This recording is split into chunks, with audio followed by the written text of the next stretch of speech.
Рахмат, андан кийинки сөз Амирбек Дүйшалиевде. Рахмат, төрага. Саламатсыңар, урматтуу депутаттар, кармаган орозуңуздар кабыл болсун. Биз колдоп берели, жакшы баян болду. Мен сизге лицензия боюнча суроо берейинчи, жанагы Саргамыштагы этно компания боюнча жооп берип коюңузчу. Жакында соц тармакта интервью бердиңиз го. Анан сиз февралда барам дедиңиз, мартта барам дедиңиз, элдер күттү сизди. Барып өзүңүз түшүндүрмө берип койсоңуз жакшы болот эле. Акимдерди, губернаторду, айыл өкмөттөрдү элге талатып койдуңуз. Айыл өкмөт өзү чечип коет деп айтып атасыз. Сиз лицензияны неге бердиңиз? Жооп берип коюңузчу. Рахмат, Амирбек Дүйшалиевич. Процедура боюнча мындай, мен ушундай түшүндүрүп берип коеюнчу бизде. Мен кызматка келген учурда булар заявление жазып, геологиялык чалгындоо иштерин бүтүрүп, отчеттор, запастарды коюп, лицензия на разработкага уже суроо келген экен. Биз мыйзам боюнча аны карай турган убакыт саат келгендигине байланыштуу биз аны карап чыгарып бердик. Бирок ошол эле учурда акимге дагы, айыл өкмөткө дагы бул процедураны түшүндүрдүк. Мыйзам боюнча биз ага отказ бере албайбыз. Кайсы учурда биз отказ бере алабыз?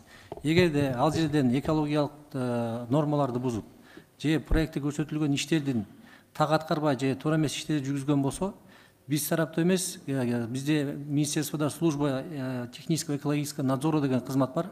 Ага биз жанага келген арыз негизинде текшерүүлөр барып, текшерип, аныкталгандан кийин анын сунушу негизинде биз аны жокко чыгара алабыз. Бирок биз азыркы тапта жанагы элдердин ызы чыгып аткан учурдагы лицензиялык жер, ал геологиялык чалгындоо жүргүзүп аткан учурдагы моменттерин айтып атыптыр бизге. Бирок ал учур уже бүткөн, ал этаптан өтүп разработка өттү. Разработка өтүп атканда биз лицензияны беребиз. Бирок жергиликтүү бийлик менен кең байлыкты иштеткен компаниянын тыгыз түздөн түз мамилеси болмоюнча ал жерди иштетүүгө укугу жок. Ал кайсы укук? Бул жашыл китеп. Же болбосо жергиликтүү калктын мындайча айтканда жакшы бир мамилесинде болгон бир көз карашы. Мыйзам боюнча геологиялык разработка лицензияны алгандан кийин аяка барып коомдук угууну өткөзүш керек. Өткөзүп, мен бул жерде мынча адамды ишке аламын, ошонун ичинен жылына мынча миң тонна көмүр чыгарам. Коомдук угуу өткөздү, жергиликтүү бийлик өткөздү. Өткөзүлгөн да. Сиз жооп берсеңиз, сиз лицензияны мыйзамдуу бердиңизби? Ооба, мыйзамдуу бердик. Сиз буга чейин тиги декабрда пакет менен кабыл алып койдук, Кутманованын буйругу менен туура эмес болуп калды деп айттыңыз эле, азыр тана аласызбы кайра? Жок, Орозон күнүндө кайра сөзүңүздү аласызбы? Алдындай сөздү. Мага айттыңызбы, айтпадыңызбы? Эркекче айтыңызчы. Андай сөздү бирок деп айткан эмес. Кутманова жылын аяктап калды, декабрдын аягы менен жапкыла баардык ишти. Жанан ошол боюнча шашып кеттик деп айттыңыз да, туурабы? Мен сиз анда мени туура эмес түшүнүп калыпсыз. Мындай болду эле. Мен ноябрдын 1 ноябрда жумушка чыктык. Ошо жумушка чыккан учурда 186 лицензиялык комиссиянын просроченный заявкалар бар экен. Ошо 186 лицензиялык заявканы жабуу максатында бизге министрден монда задача коюп атат. Ушул негизинде биз ишти жүргүзүп атабыз. Аны жаап атабыз дегенбиз жерден. Бирок ошол эле учурда тиги этно компаниясы аерде бар экенин мен байкалаптырмын дедим. Мен ошол сөздү айттым. Аны мен тана албайм. Министр угуп атасызбы сиз? Угуп атасызбы? Ооба. Эске алып коюңуз буну. Этно компаниясы Бул жакта губернаторду, акимди, айыл өкмөтү эл талап атат. Соц тармактарда чыгып атат, эл нааразычылыкка чыгып атат аяктачы. Бул жерде ишкерлердин күнөөсү жок.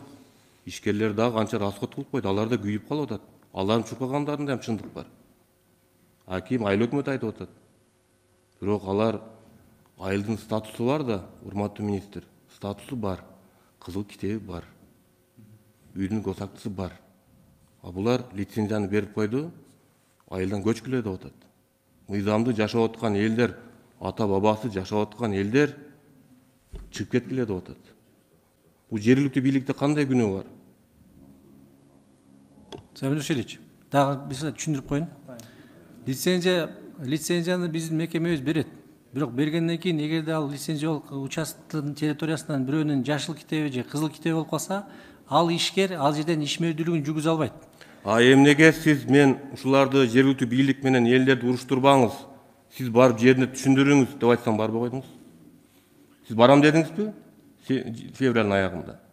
Барам дедиңизби? Февраль айында Барам дедиңизби? ооба. Барам Душанович, бул маселе дагы эле чечиле элек бүгүнкү чейин.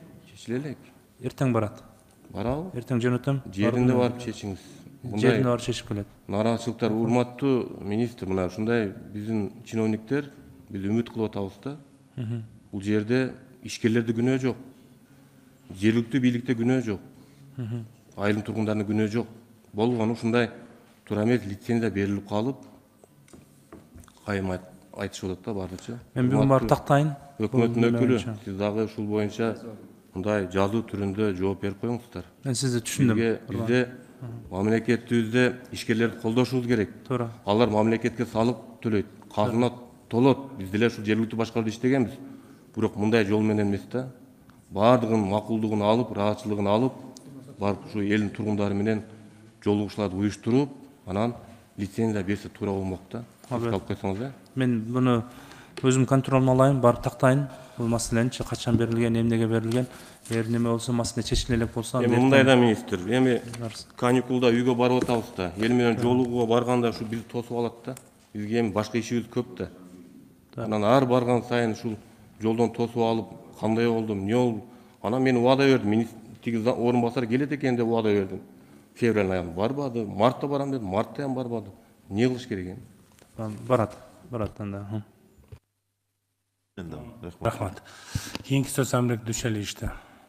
Рахмат төрага. Сабырбек Укушевич, сиз азыркы баяндамаңызды угуп, биз долбоорду колдоп беребиз. Анан жакын арада эми ГЭСтер курулат да. Анан сиз Шамалсайдагы бетон заводду билесизби? Шамалсай шаарчасындагы. Билет экен. Бул Шамалсайдагы бетон завод ушул курулган ГЭСтердин баарына курулушуна чоң салым кошкон да, туурабы? Бүгүнкү күндө ошол бетон заводдо талап тоноо көбөйдү да. Элдин нараачылыгы күндө ушул шаарчанын тургундары кайрылат. Күнүнө 1 фура, 2 фура материалдар, темирлер жүктөп чыгып кетип атат дейт. Кабарыңыз барбы? Ал өзү, мен түшүндүм сизде айткан завод мажач, ал өзү бизге карабайт электр станцияга. Сиз айткандар Нарынгестке карайт да. Нарын гидроэнергостройго.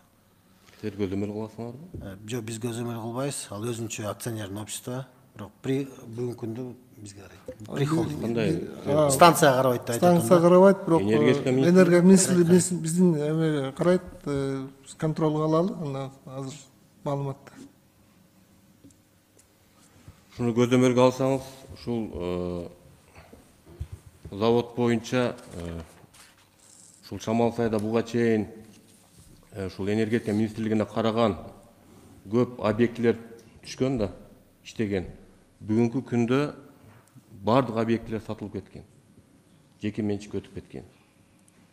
Ошону көзөмөлгө алсаңыз, анан ушул бетон завод боюнча, анан ушул жанагы сатылган объектилер боюнча бардыгын ушул жазуу түрүндө жооп берсеңиздер, анан төрага сунуш ушул Шамалсай шаарчасындагы бетон завод боюнча, анан кийин жанагы сатылган объектилер боюнча комитеттин чечимине киргизип койсок, өзүнчө бир колго салып койсоңуз добуштуу. Анан бөлүм башчы ушул боюнча иш алып барсаңыз, жазуу түрүндө жооп берип койсоңуз, рахмат.